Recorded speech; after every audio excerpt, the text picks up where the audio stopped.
Hey guys, আসসালামু আলাইকুম। This is Ahmed and welcome back to my another video. তো guys, আজকে আমি তোমার সাথে একটা গুরুত্বপূর্ণ ভিডিও শেয়ার করতে আসছি। এখন যে তোমার পরিচয় শেষ, তো অনেকে আমার কাছে আস্ক করে যে নেক্সট 5 ইয়ারে কি হতে চাও বা তোমার ফিউচার কল্পনা কি। মানে নেক্সট 5 ইয়ারে তো কেউ জিজ্ঞেস করে না যে তুমি ফিউচার কল্পনা কি, তুমি কি নিয়ে করতে চাও, এটসেট্রা সবাই আস্ক করে কম বেশি। তো আমি আজকে তোমার সাথে শেয়ার করবো যে নেক্সট 5 ইয়ার আমি আমার নিজের জীবনে, মানে আমি নিজেকে কোথায় দেখতে চাই বা নিজের ফিউচার কি করতে চাই, নেক্সট 5 ইয়ার আমি কি করতে চাই, কি অ্যাচিভ করতে চাই, এরকম একটা বিষয় যদি তুমি বলতে পারো।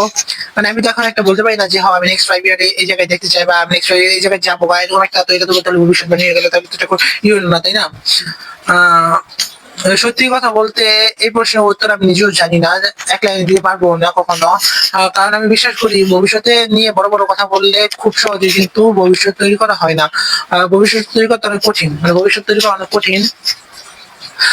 আমি যদি এখন বলি 5 বছরে আমি একজন বড় ব্যবসায়ী হব, তাহলে সেটা কিন্তু ও ভালো শোনাবে না, কিন্তু এটা কিন্তু সত্যি হতে নাও হতে পারে, কারণ আমি অনেক কিছু করতে পারি, তাই না?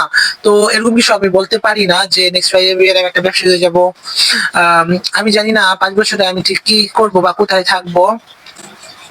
জীবনে এমন অনেক কিছু হয় যেগুলো আমরা আগে থেকে বুঝতে পারি না, তবে একটা জিনিস আমি জানি, আম আমি কখনো চাবো না যে 5 বছর পরেও আমি এখন যে জায়গায় আছি সেই জায়গায় দাঁড়িয়ে থাকতে, অথবা আমি আমার ভাই বোন একা, অথবা আমি আমার ভাই বোন আমি চিনবো বা আমি আমার বাপের নামে চিনবো যে মোহাম্মদ আলী ছেলে বা এই যে ওর ছোট ভাই, এরকম কিছু এরকম আমি চাই, কখনো চাইবো না যে আমার ভাই বোন আমি আমার চিনবো বা এমন কিছু। আমি সবসময় চাই যে আমার নিজের নামে আমাকে চিনবো।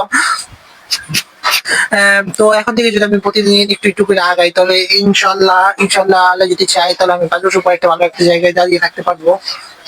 মানে আমি এখন যদি একটা বলি যে হ্যাঁ 5 বছর পর আমি এই জায়গায় থাকবো, তাহলে এটা একবারে অবাস্তব হয়ে যাবো। তো আমি নিজের স্বপ্ন শেয়ার করবো। ছোটবেলাতে আমার একটা স্বপ্ন ছিল যে মানুষ আমাকে জানবে, মানুষ আমাকে চিনবে, মানুষ আমার নামে আমাকে জানবে, আমার নামে আমাকে চিনবে, আমার ফেস দেখে আমাকে চিনবে। হ্যাঁ, মানে এক কথা বলতে পারবো ওই যে তুষার আহমেদ বা এরকমটা কিছু, মানে আমার কাজে আমার আমার ইসে আমাকে মানুষ চিনবে, মানুষ আমাকে চিনবে, আমাকে নিয়ে গর্ব করবে বা বলতে পারবে যে হ্যাঁ এই ছেলে অনেক কঠিন পরিশ্রম করে এই জায়গায় আসছে। তো এরকম কিছু